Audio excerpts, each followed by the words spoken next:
Hi guys, today we're at Lockmore Church and Graveyard. We will take a look at the inside of the church first, and then we will go outside to view the mausoleum of the Cormack brothers. I will tell you the short story of how the brothers were wrongfully hung for a murder they did not commit. Our story will start on the 11th of May 1858, when two young men were hung on scaffold outside Nina Jail, namely William Cormack and his brother Daniel Cormack, both of Killahara in the parish of Lockmore, County Tipperary.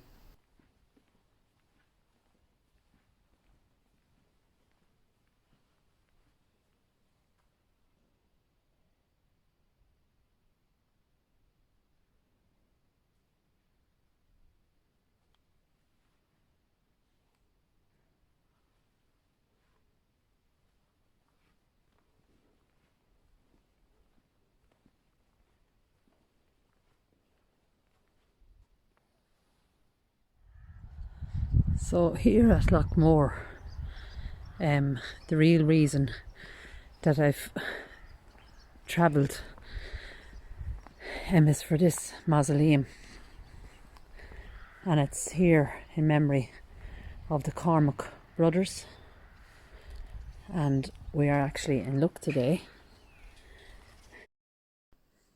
In May 1858, brothers Daniel and William Cormack from Lockmore were executed for the murder of local land agent John Ellis. Despite their pleas of innocence, the unreliability of the main witness, and a huge public outcry over their convictions, the brothers were not spared. The brothers were hanged at 11:30 on a lovely sunny May morning. They heard Mass, been confirmed and received the last sacraments, and they were both prepared and willing to die when eventually they climbed the scaffold which had been built for them outside the jail gate. Each of them was accompanied onto the scaffold by a priest, and each kept on repeating the familiar aspiration: Jesus, Mary and Joseph, I've given you my heart and my soul. The gallows was surrounded on three sides by a strong cordon of police, but only a small, morbid-minded handful of civilians was present, because the clergy had requested the general public to remain away from the public execution. The shops were closed in the town, and their windows were shuttered in protest and sympathy. Each brother then kissed the crucifix. Each held each other close on a prolonged embrace and bade him goodbye. Each continued to pray aloud as his face was covered and the noose was put in place around his neck. A few moments later, the bolt shot quickly back, and the souls of the brothers Cormack were with God. On Thursday the 22nd, 1857, a man by the name of John Ellis was accompanied by an employee named Tommy Burke. They rode horse and cart, and at about 11 p.m. there was a shot that rang out. Ellis fell dead. Ellis was a local agent for a landlord called John Tratt, living just a few hundred yards from the Cormacks. Ellis's character was unsavoury, and it was generally believed that one of the victims of a seduction was a sister of the Cormacks. The murder caused huge sensation. Ellis, a Protestant Scotsman, and the Cormacks plain Catholic peasantry working for Ellis.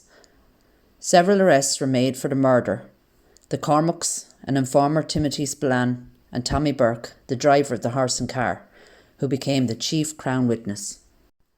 The resident magistrate in Thurles, John Gore Jones, regarded the Cormacks as the prime suspects.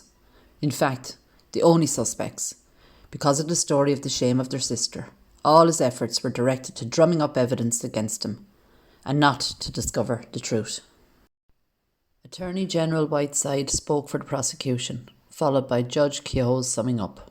From the onset, it was obviously prejudiced and biased against the accused.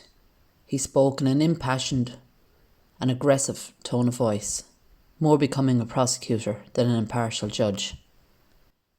After he finished, the packed jury had little difficulty in returning a verdict of guilty. Public opinion, however, was unequivocally pronounced against the verdict.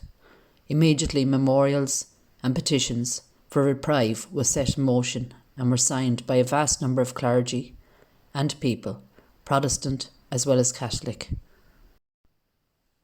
The bodies of the brothers were buried in the grounds of the jail in Nina, and their remains rested there until Monday evening, May the 9th, 1910, when they were exhumed for translation to Lockmore churchyard.